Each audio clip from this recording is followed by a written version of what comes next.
Fala galera, seja bem-vindo a mais um vídeo do iHub Lounge.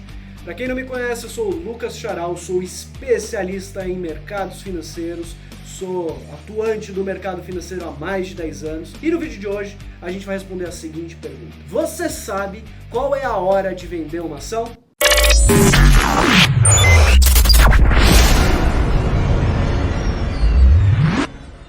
Bom pessoal, antes da gente começar, quero pedir para você que ainda não é inscrito aqui no canal, se inscreve aqui embaixo e acione as notificações para que sempre que tiver vídeo novo aqui no canal, você ser notificado no seu celular. Também não se esquece já de deixar o seu like, porque isso ajuda muito a gente. A gente está no começo e nesse começo é fundamental a ajuda de todo mundo que estiver assistindo a gente. Então, vamos começar. Para responder essa pergunta, eu vou utilizar da ferramenta básica do mercado financeiro, que é a resposta padrão, que é depende.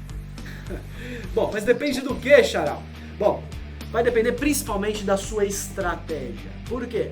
Quando você compra uma ação, você tem uma estratégia, ou ao menos é recomendável que você tenha uma estratégia de investimento. Se a sua estratégia é uma estratégia de curto prazo, de médio prazo, de longo prazo, para que você está olhando na hora de tomar a sua decisão? Você está tomando uma decisão com base num múltiplo empresarial? Você está tomando uma decisão com base num fundamento ou numa análise gráfica? Tudo isso são aspectos que influenciam nessa resposta. Então a gente vai detalhar ponto a ponto aqui hoje para você e a gente vai entender juntos aí se está na hora ou não de vender aquela ação que você já está cansado de ver no seu portfólio. Então, vamos lá. Falando da primeira estratégia aqui, a estratégia de mais curto prazo, aqueles day trades ou um swing trade mais curto. Quando que é a hora de vender? Bom, o swing trade normalmente, quando ele é mais curto, ele utiliza mais de análise gráfica. E na análise gráfica você tem indicadores de que aquele ativo não vai subir, ou se ele for subir, ele não vai subir com força. Quais são eles? Você tem as médias, né? Você tem a média curta, a média e longa, né? Por períodos. Aí eu vou sugerir que você estude um pouquinho sobre análise gráfica, mas as médias elas são fortes indicadores de o ativo está sobrecomprado, sobrevendido, e isso influencia na expectativa de curto prazo em relação ao preço. Tá bom? Além desses principais indicadores que eu comentei, também tem uma outra análise também na área de análise gráfica, que é a análise de fluxo.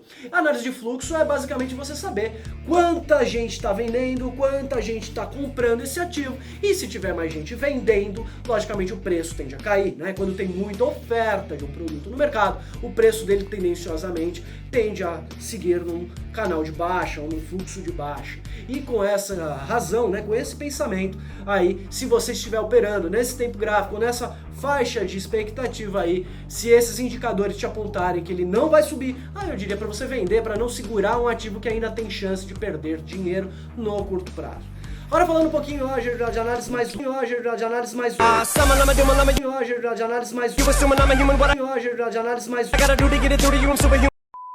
e quando a gente entra nesse assunto, a gente tem alguns capilares que a gente pode abrir. Um deles, na análise fundamentalista, é você entender os indicadores econômicos da empresa.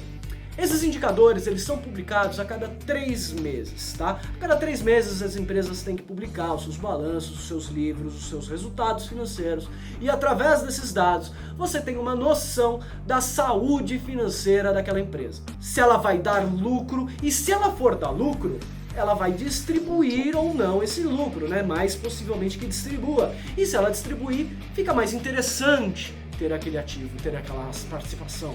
E, se for interessante, o que o mercado vai fazer? Vai comprar.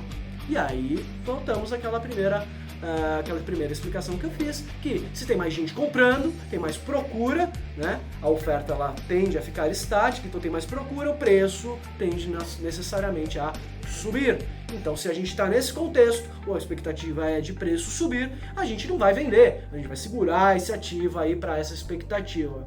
E o outro lado também é verdadeiro, né? Ao ver essas análises, esses balanços, esses demonstrativos, a gente também pode chegar à conclusão de que não, a empresa está dando prejuízo ou que as decisões não estão tão assertivas.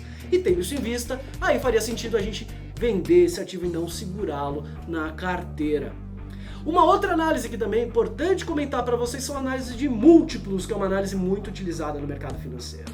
A análise de múltiplos é você fazer comparações no mercado. Você pega empresas do mesmo setor, essas empresas elas têm um preço, têm um resultado, têm uma performance, têm uma margem líquida e você usar essa empresa referência no setor e fazer um paralelo, dividir basicamente os dados de uma com empresas menores e com base nessas comparações você pega distorções de mercado. Por exemplo, uma empresa que tenha, vamos lá, um múltiplo em relação a uma grande empresa muito grande, muito alto, exponencializado, por exemplo, em termos de margem. Vamos lá, vou pegar uma Ambev e uma outra que seja do mesmo setor de bebidas, que vamos supor a Ambev tem 30% de margem e essa outra tem 80% de margem.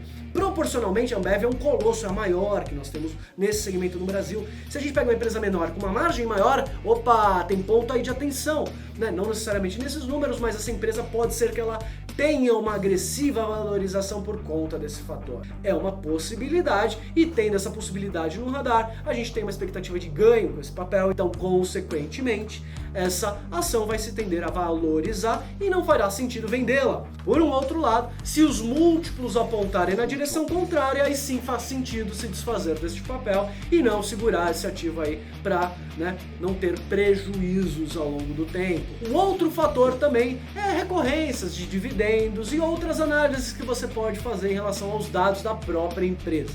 Tá? Sugiro que você fale com um especialista, consulte aqueles relatórios de casas de análise, até mesmo aqui no iHub Lounge nós temos na nossa área de relatórios de casas de análise, relatórios de múltiplos que fazem essas análises para você e se você ficar com dúvida a gente tem aí uma equipe disponível para tirar sua dúvida e te dar a melhor orientação no mercado. Espero que vocês tenham gostado do nosso vídeo de hoje, eu fico por aqui e a gente se vê no próximo vídeo.